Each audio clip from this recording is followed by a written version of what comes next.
কুষ্টিয়া দৌলতপুর উপজেলার বিলগাতুয়া ঈদগাহ মাঠে পবিত্র ঈদুল ফিতরের নামাজ ধর্মপ্রাণ মুসল্লিরা শান্তিপূর্ণভাবে আদায় করেছেন। বিলগাতুয়া থেকে আসাদুজ্জামান লিপ্টনের প্রতিবেদনে দেখুন বিস্তারিত। পবিত্র ঈদুল ফিতর উপলক্ষে দেশবাসী সহ বিশ্বের সকল প্রান্তের মুসলিম উম্মাকে জানানো হয়েছে আন্তরিক শুভেচ্ছা ও মোবারকবাদ।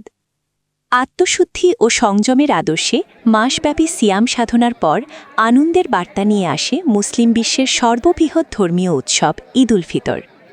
এই উৎসব ধনী গরিব, ছোট বড়, উঁচু নিচু সমাজের সকল ভেদাভেদ ভুলিয়ে সম্প্রীতির বন্ধনকে আরও দৃঢ় করে এবং মানুষের মধ্যে শান্তি, সহমর্মিতা ও ভ্রাতৃত্ববোধ জাগ্রত করে।